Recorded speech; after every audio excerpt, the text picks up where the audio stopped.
Welcome back, everybody, to some more Grand Tactician, the Civil War. The big update has been published.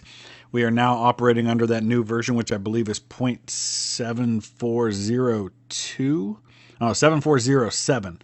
If you go to the, in fact, maybe I'll try to remember to put a link, but if you go to the discussion boards over on Steam, under the game, that's where you'll find all the latest information about upcoming patches.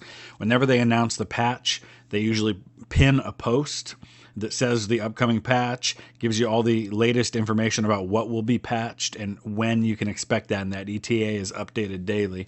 So you can always kind of get a sense of how soon it's going to be updated. And they're always adding new things. So if you see there's a patch 6 days away and it tells you information today, if you look again 3 days from now, they may have added a bunch of other things that are going to be in the patch since the last time you looked. So it's always good to read there and check that out. Right now, our main deal is sending Grant's army, which we have now renamed the Army of the Hudson, since it's not going to be in, right now they're in Tennessee, but they are working their way up. I think is this them here? No, that's not him. Oh, he's still in Chattanooga. That's right. That's where we left off. It's the Army of the Hudson, as they're going all the way up to the northeast to deal with the Confederate incursion, which has occurred up there. We do have a force outside of Atlanta now. So I think because of the patch, we're getting all of these policy updates about all the things that have happened. Let's go ahead and take a look.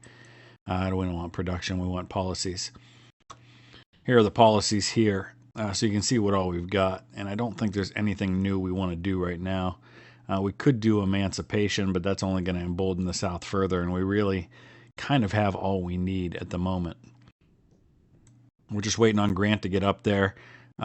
This is the Army of the Ohio under Don Carlos Buell. He's waiting on 5,000 reinforcements.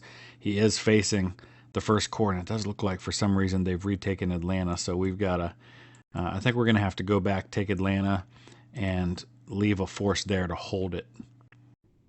What is this here? Glorious victory at Fayetteville. Oh yeah, we re-engaged the Army of the West.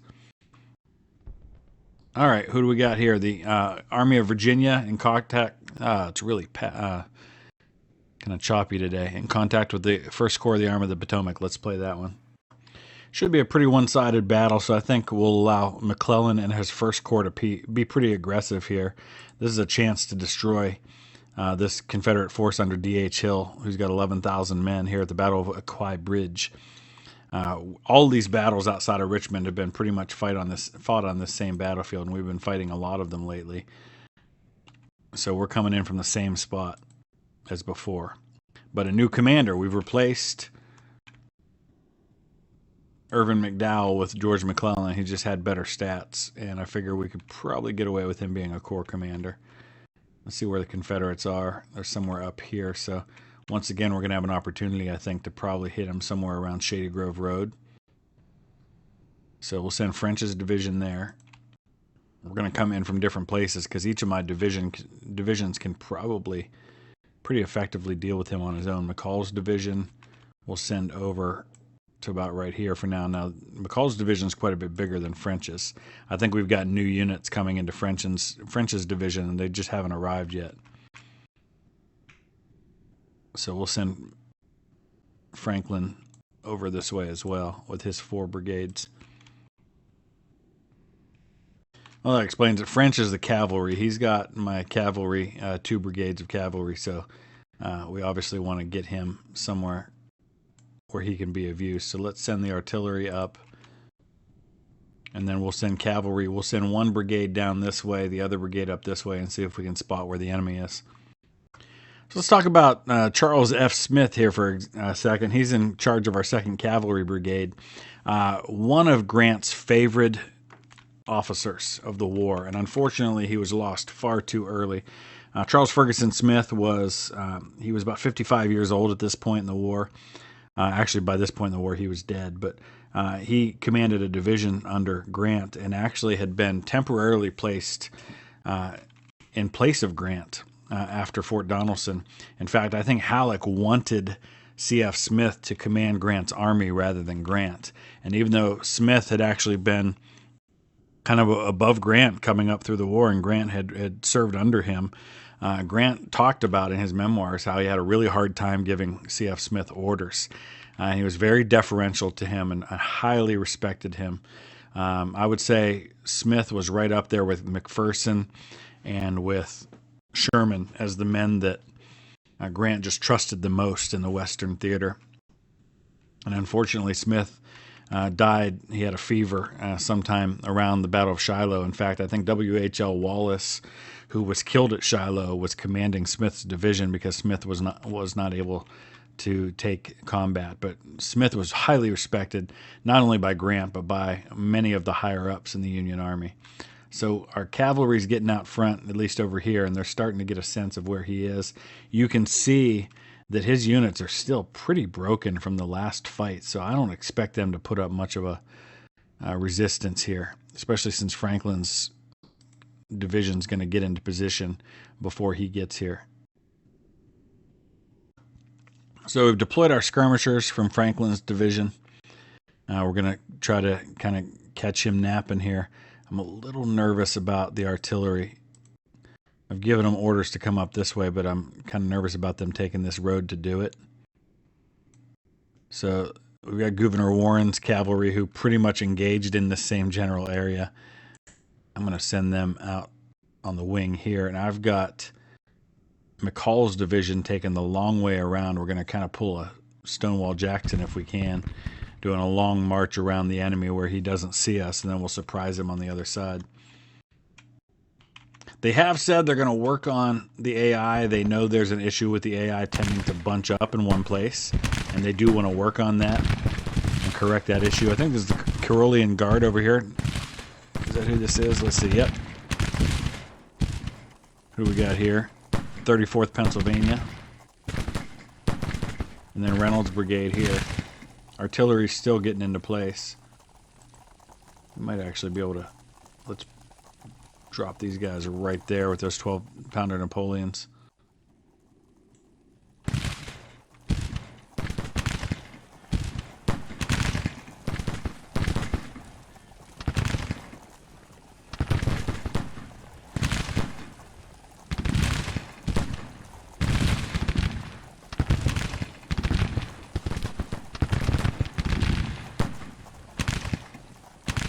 All right, let's see how things are coming. So Gouverneur Warren's just going to kind of watch our flank over here.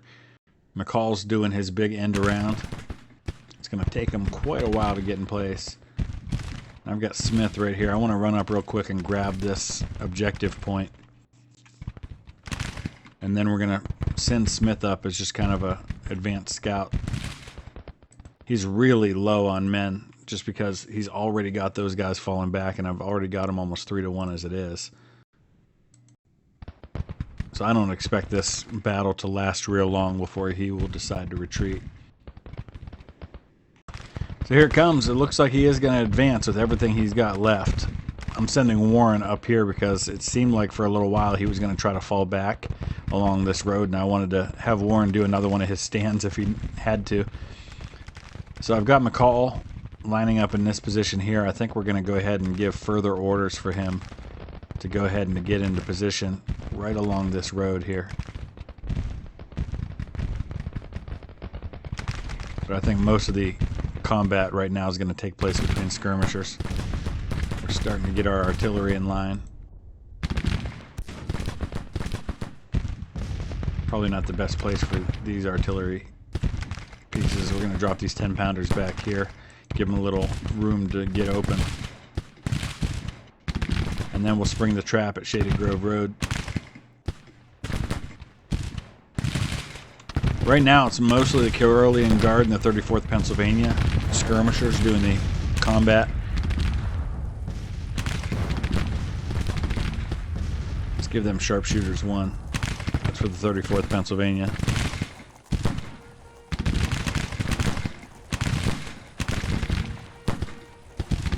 They don't have a perk yet. Oh, skirmishers are dropping back.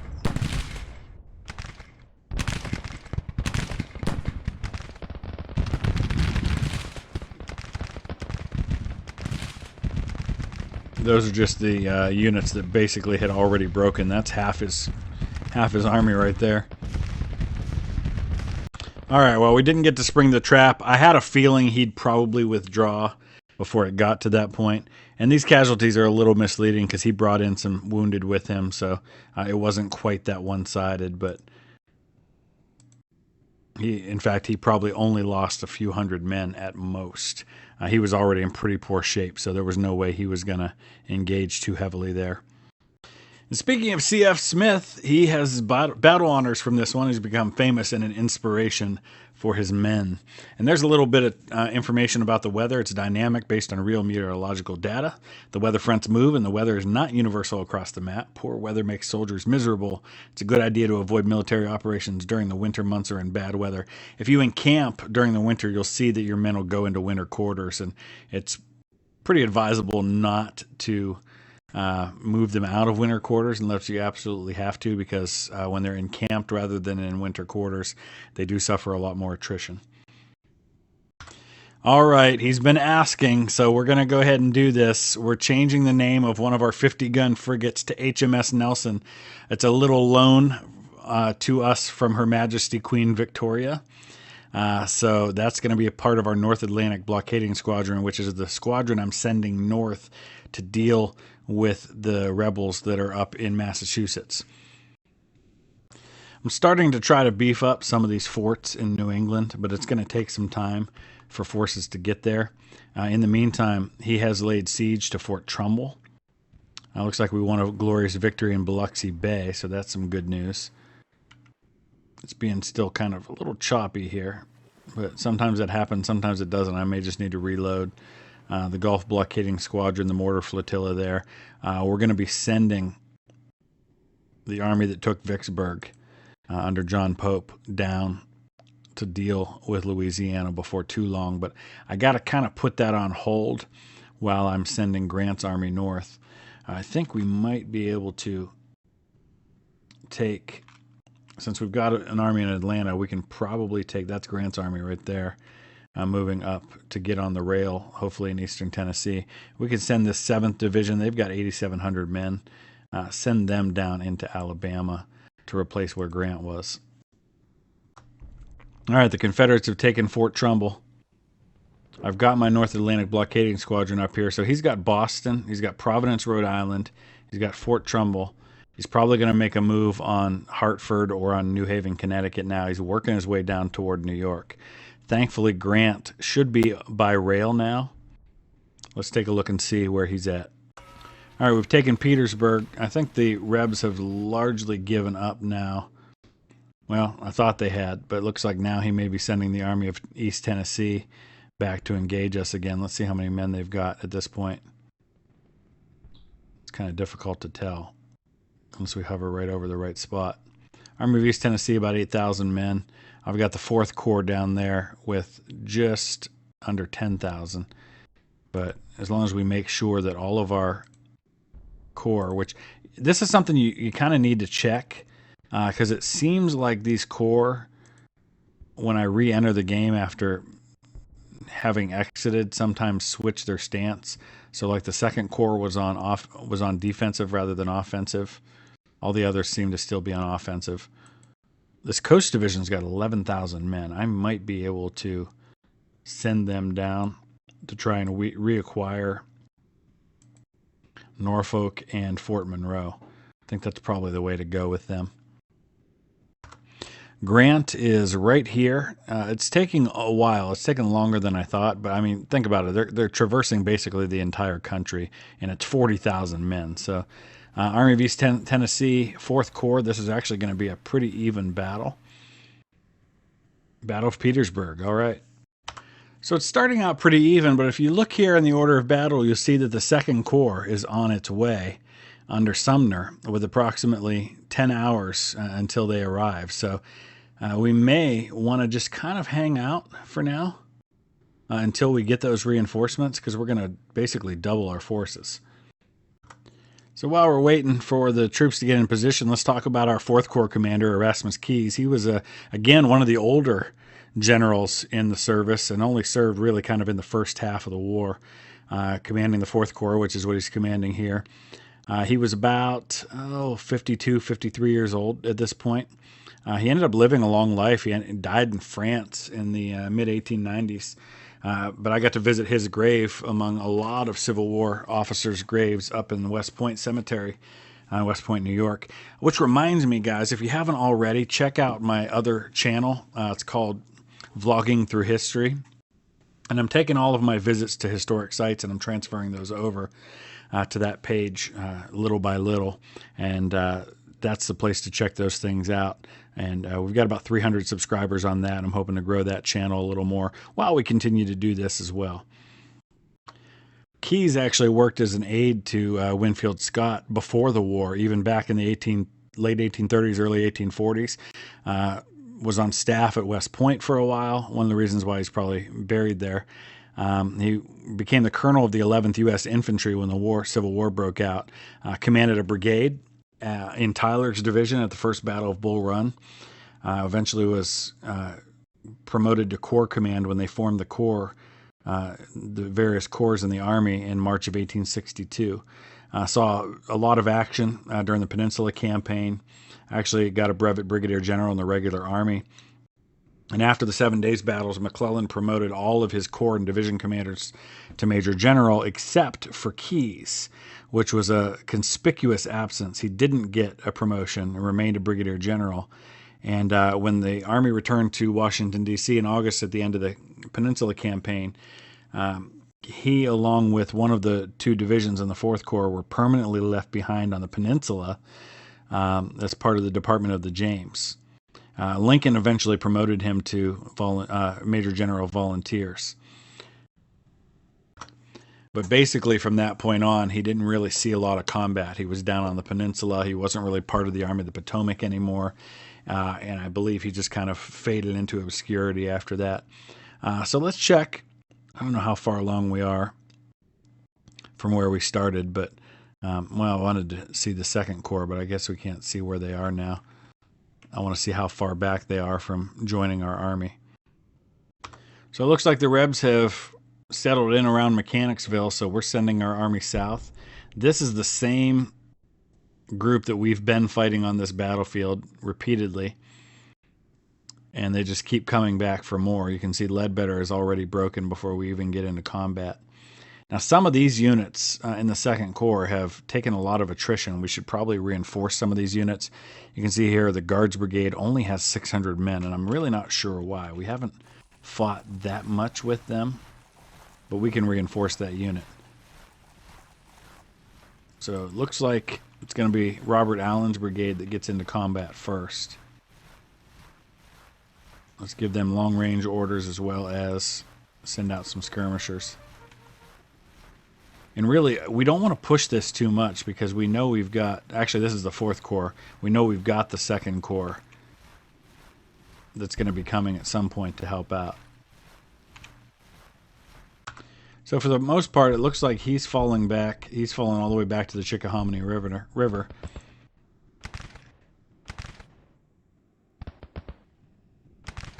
And left Rains as the single brigade to deal with all of ours.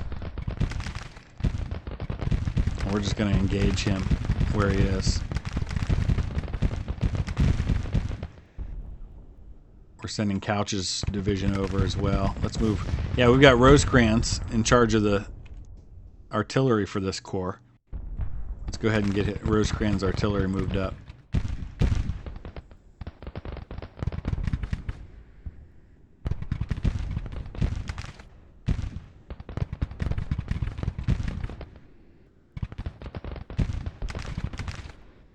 Alright, let's have William Smith move his boys up. Try to overrun these guys. We'll have the artillery engaged as well. He's sending his cavalry around. I don't have any cavalry with the 4th Corps. We need to keep an eye out on our dispatch log for when the reinforcements arrive. I could probably shift Couch over this way and slam into this guy's flank. I'm just kind of zipping through this right now.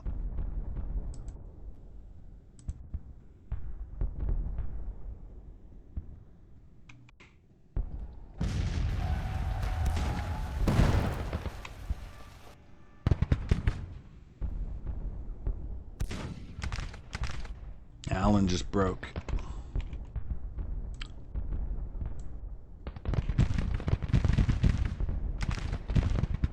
Not sure what time we expect the second corps to arrive.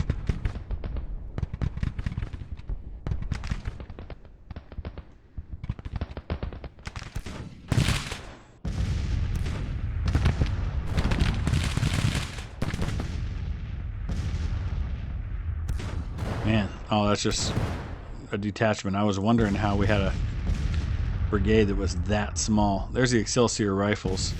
They're also really small. I don't know what happened with the attrition with those units, but we can upgrade those and get them back to full strength after this battle. We'll have to remember that for the 4th Corps. We definitely want to get those units bigger than 600 men. Although there were corps that small, or brigades that small. You look at the Irish Brigade, for example, by the time they got to Gettysburg, they were only about 500-600 men.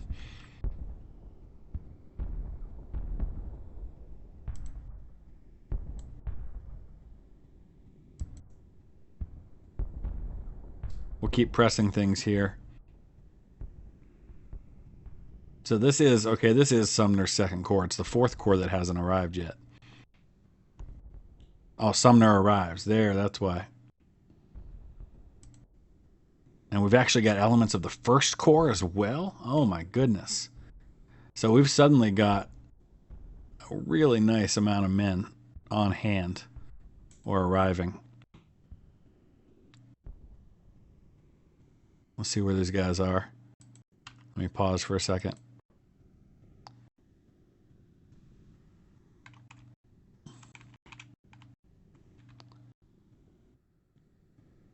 This is why it's nice to have those corps all kind of nearby to each other.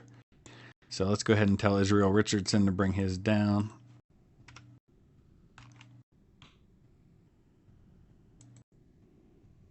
They're all kind of bunched up, so it's hard to see. We've got Meade in charge of a division now.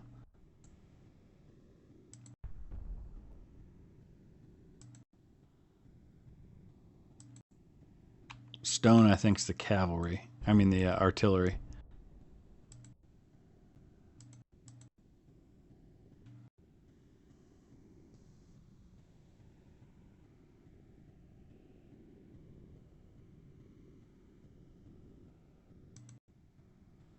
All right, so Couch's division just broke the Confederate line here in Mechanicsville. And we'll go ahead and push them up to take that objective. And that's it. He decided that was all he needed to see out of my 58,000 men. Major federal victory. So here's how we reinforce those units that are suffering from a lot of attrition. Let's go ahead and find one of those first of all. I think they're over here in Smith's division. So we've got the Guards Brigade, only 591 men left. So what you want to do is you want to take one of your other units, and in this case we're going to take one that hasn't even arrived yet. We just recruited. And you drop it on the destination unit. And what will happen is it'll merge as many of those men into the destination unit as it can. It'll take it up to 3,000 total or so. And then whatever's left will stay in the old unit. So now you can see it's got 598 men. The unit you drag into will keep its information. So same uniforms, same home state, all that sort of thing.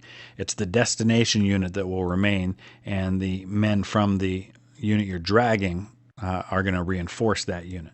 So then we can do the same, and we can drag it onto the next brigade, and it'll make Burbank's brigade disappear at that point because the remaining men went into the Excelsior rifles. Now we can take John McDowell's and drag and do the same thing, and that's going to build Excelsior rifles back up pretty much to their max. And now with whatever's left, we can do the same for one of these other brigades and build it up as much to strength as possible. And then we're going to do the same for the artillery, because some of these artillery units are down to just a couple of guns. In fact, we're just going to merge all of these into one. Let me look and see. That's 3-inch ordnance. They both are. So we're going to merge all of those into just one battery because they've all pretty much taken a hit. And then I think we'll go ahead and recruit a new battery for them. You can see we've just got a ton of available draftees to choose from. And we'll recruit a new unit. We'll see what kind of guns they have, and then we can change it if necessary. It kind of hangs up for a minute right now when you do the recruiting. Sometimes it does that, sometimes it doesn't. I found if you exit out and then just kind of re-enter the game, which takes a couple minutes and kind of annoying, it tends to deal with that okay. Well, while we were dealing with the rebels in Richmond, they took New York City. Unreal.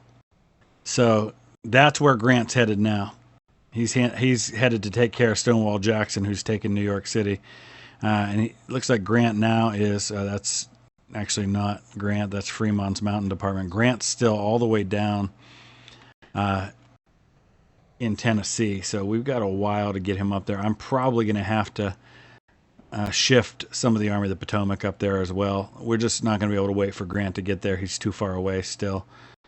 So what can we send in the meantime? We can send Heinzelman's 3rd Corps. He's got 23,000 men in the 3rd Corps. Let's send him up to take on Jackson. My goodness, he's just working his way right down the peninsula. He just took Philadelphia. So the Coast Division's now in contact with Hill's Corps. I'm going to let that one auto-resolve.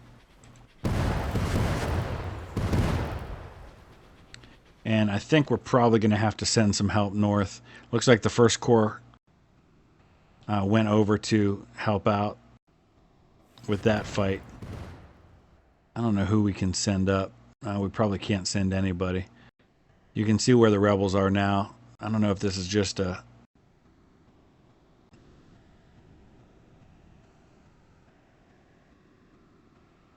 Let me see what we have here. I don't think there's any rebel army in New York now. It's just the garrison, because the army has marched its way. He must be out of supply, and he's trying to get back to where he needs to be. Or he saw what we have coming. Baltimore's burning. The 3rd Corps is about to make contact with Jackson. So we'll finally be able to fight this army in the field.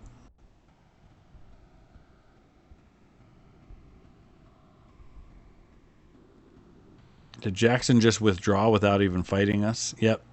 He's like, forget that.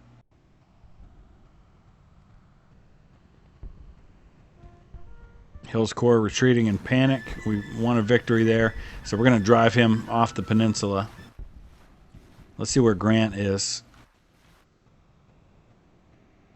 So note to self, remember in the future to make sure that the Navy is strong and also that those forts along the coast are all manned with enough men to deal with that kind of an issue from happening. Grant's in Southwest Virginia now. He's slowly making his way up. All right, we're sending the Mississippi River Squadron. That's our Brown Water Navy that's right here. We're going to send them down toward Baton Rouge. And I think we're going to go ahead. Let's see how Pope's army is supplied. Seems like they're okay. We're going to send Pope's army down toward Baton Rouge.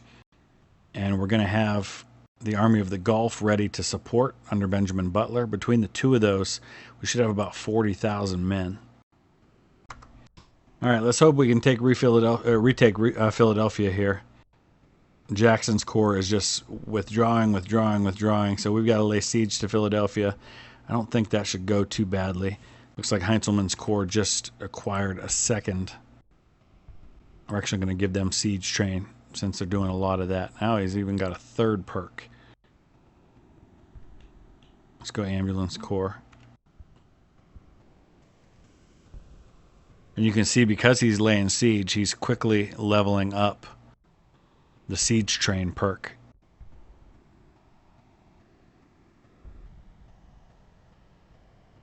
All right, we took the Fort Mifflin garrison. We've taken Philadelphia back. Heinzelman's going to continue forward, just pushing Jackson back while we wait for Grant's army as well. In fact, I may allow Grant to do this if and when he catches up. He's in the Shenandoah Valley now. This Confederate army, you can see them flashing. I think that means that they're on the retreat right now. We've retaken Fort Monroe, and what we're going to do now is we're going to definitely throw some conscripts in there. Let's go New York because they're pretty close. Actually, Pennsylvania would be even better.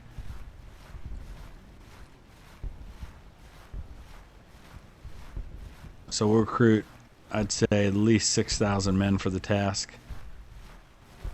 Maybe some artillery as well.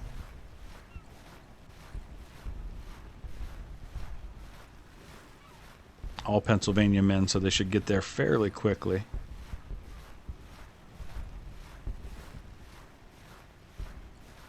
Yeah, about 9 days. Look at George McClellan. First he took Fort Monroe, now he's taking Norfolk. He is doing some work right now. Of course, he has 26,000 men, so that helps. They got the rebels to surrender there. Now we've got to try and take... It looks like he's got a naval force there. We'll have to send a squadron to deal with that. Grant is somewhere in... He's just crossing over the Potomac. We're going to hold Heintzelman at Philadelphia. And what I'm going to do is once Grant overtakes him and moves on New York... then we're going to pull Heintzelman back. Actually, I've sent Heintzelman up to take Trenton. Once we secure Trenton, then we'll send Grant up to New York to deal with Jackson, and then he can push on across the Hudson. Okay, because I see the Confederates sending the Army of East Tennessee up to try and retake Winchester, which I've left unmanned at the moment. We're going to do two things. Number one, we're shifting the Department of Virginia over there, and they're going to arrive just ahead of the Army of East Tennessee, and that's a pretty even matchup, actually. But we're also going to go ahead and order Heintzelman back down there with his 20+ thousand men, because Grant is now, looks like, in Philadelphia, and making his way toward Jackson's corps, who I have a feeling will probably just withdraw, because if he withdrew in the face of Heintzelman's men, he's definitely going to withdraw in the face of Jackson, who has even more. Let's see, Jackson's only got 3,000 men. See, that's what happens when you do an invasion like that. You just don't have the manpower to hold it. He's been suffering crazy amounts of attrition. I don't know what the Army of Virginia has, but I don't expect it's the 50,000 that it says it has. All right, this is the Battle of Willett's Point, though it won't be much of a battle at all. This is Grant's army, almost 40,000 strong, going up about against 3,000 Confederates under Stonewall Jackson. I do not want to advance with my artillery first. So we've got Thomas Sherman's cavalry over here. Let's go ahead and send them up this way. And then we're going to take McClernand's division, 5,000 men. Each one of these divisions on its own would be able to whip these rebels by themselves. We've got Hurlbut's division here. Lew Wallace over here. We do have a number of Patron units in this one that we haven't seen in combat before, and unfortunately we're probably not going to see them in combat here either. So right here under Hayes we have the 1st East Tennessee Volunteers. Let's go ahead and get a look at them. They're right down there. I believe we have some others as well. The Viking Brigade right here under Whittlesey. I believe Whittlesey was my ancestor's commander in the 20th Ohio. I think that was his first regimental commander of the 20th Ohio. And then Whittlesey moved up to brigade command. I thought we had others in this one as well, but maybe I'm just not seeing them yet. Well, we've got a division over here. Oh yeah, we've also got the French volunteers in this one. Let's see if we have any cavalry. Nope. So here in Reynolds' division, we have the French volunteers right here. So they're just kind of chilling right now. They're out on my wing. As I expect the Confederates are right here, they are. Look at all this artillery I got sitting back here. May not get a chance to use them. I would imagine very soon after we make contact with the enemy, he's going to withdraw. But this is probably an army we could destroy.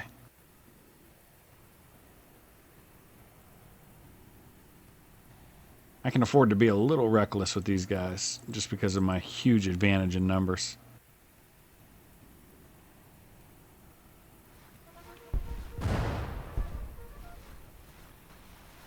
Right off the bat, Williams brigade gets into position, we're going to give them iron discipline because they're going to need it. Actually, somebody said if you hold down Alt, yeah, holding down Alt basically gives him the opportunity to take initiative, and they'll go right in to whatever order you give them there.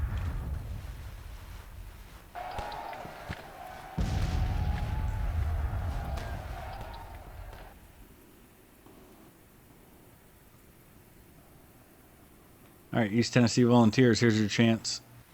Send these guys up this way.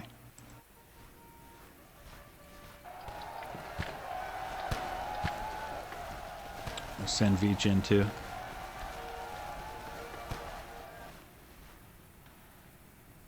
Yeah, I figured he'd withdraw just as quickly as he could possibly do so. All right, a glorious victory at Willett's Point. Grant and the Army of the Hudson will now cross the Hudson, retake New York, and I think we'll go ahead and wrap it up right there.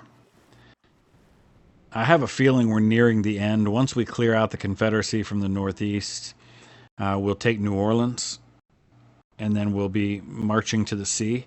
In fact, we can probably start that march to the sea. Honestly, there's not a lot more for us to do to the Confederates. But his morale's so high because we set it so high at the beginning. So we'll deal with that. We'll also probably start marching some of our Union Corps down from Virginia down into North Carolina, and we'll just squeeze South Carolina, and we'll pretty much have all the territory at that point. Let's take a look real quick as we wrap this up at how the front lines look at the moment. Yeah, you can see there, we got to squeeze this issue right here, push them out of Virginia the rest of the way. We'll push them out of Arkansas before long. We've taken most of Mississippi, the northern half of Alabama, the northern half of Georgia. So by the end of the next episode, I would imagine most of this red will be gone. And this all will definitely be gone here. We're getting pretty close to where the Confederacy was at the end of the war. So let me know your thoughts. Use the comment section below. I'm probably going to go ahead pretty soon and put a post on Patreon for the patrons asking for your Confederate units as we prepare for a Confederate campaign. We're going to start that in 1861, which means basically all of our units at the beginning are going to be patron units, which will be nice because we'll get to see them in combat a whole lot more. And if you don't want to change it, if you just want to keep the same name, same settings, you can absolutely do that, but if you want it to be something different, you can let me know that.